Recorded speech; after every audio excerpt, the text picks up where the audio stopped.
गुरु गोविंद दोनों खड़े, का के लागू पाए, बलिहारी गुरु अपना, जिन गोविंद दियो मिलाए। सात द्वीप नौ खंड में, गुरु से बड़ा ना कोई,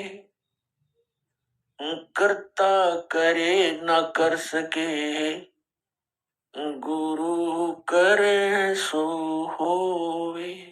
परम पिता परमात्मा पूर्ण ब्रह्म सारी सृष्टि के रचनहार कबीर परमेश्वर जी की असीम रजा से आप परमात्मा की प्यारी आत्माएं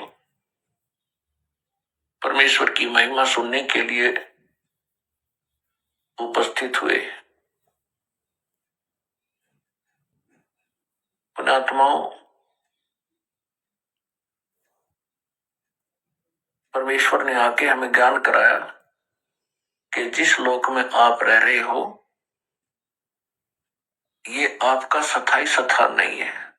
अब परमात्मा ने आके बताया है परमेश्वर ने कि बच्चों तुम यहाँ के वासी नहीं हो, आप एक ऐसे स्थान से आए हो जिसकी कसक आज भी आपके हृदय के अंदर है और उस सुख की खोज में आप इस काल के लोक में लगे हुए हो। जैसे परमात्मा ने आके बताया है कि इस काल ने अपनी माया से दुर्गा से ऊपर के लोगों की परमात्मा वाले लोगों की एक नकल करवा रखी है, झूठी डुप्लीकेट हूबहू। ऐसे ही सतलोक के अंदर नर नारी हैं और उसमें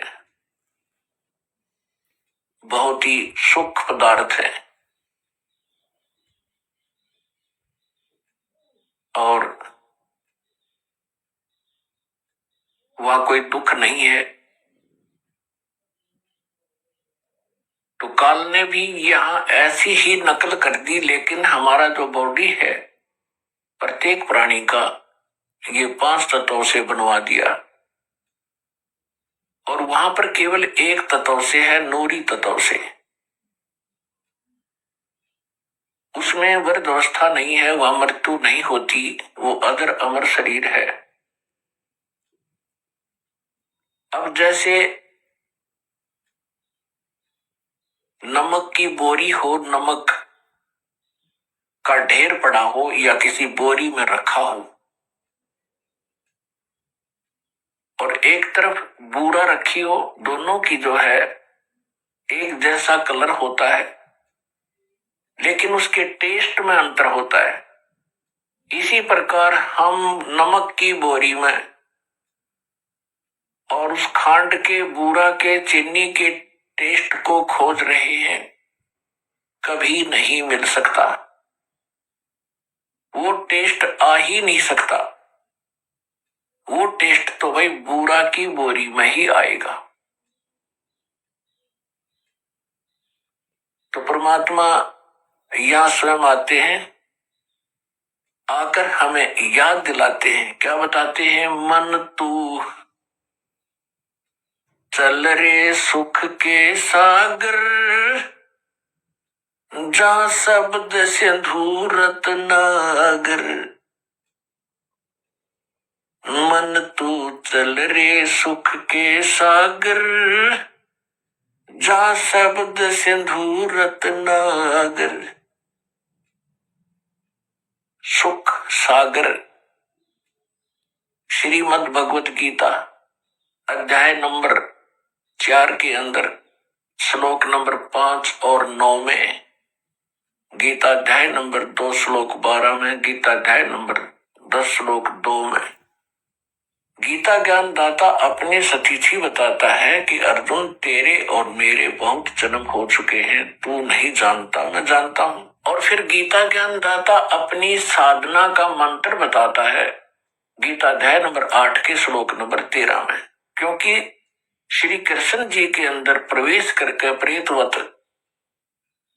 ये काल बोल रहा है 21 ब्रह्मांड का स्वामी, जो ब्रह्मा विष्णु महेश जी के पिता है, ये कह रहा है कि मुझ ब्रह्म का ओम इति एकाक्षरम ब्रह्म व्यवहारन माम अनुसमरन ये परियाति तजन देहम स याति परमाम गतिम। मुझ ब्रह्म का केवल एक ओम अक्षर है, और जो इसका अंतिम शरीर छोड़ने तक यानी अंतिम श्वास तक सिमरण करता हुआ जाता है, वो ओम से मिलने वाली परम गति को प्राप्त होता है। ओम किसका मंत्र है? ब्रह्म का। ब्रह्म की साधना से क्या कौन सी गति होती है? ब्रह्म लोक प्राप्ति होती है। गीता अध्याय नंबर 8 के श्लोक नंबर 16 में स्पष्ट किया है कि ब्रह्म लोक में गए हुए प्राणी भी फिर जन्म और मृत्यु में आते हैं।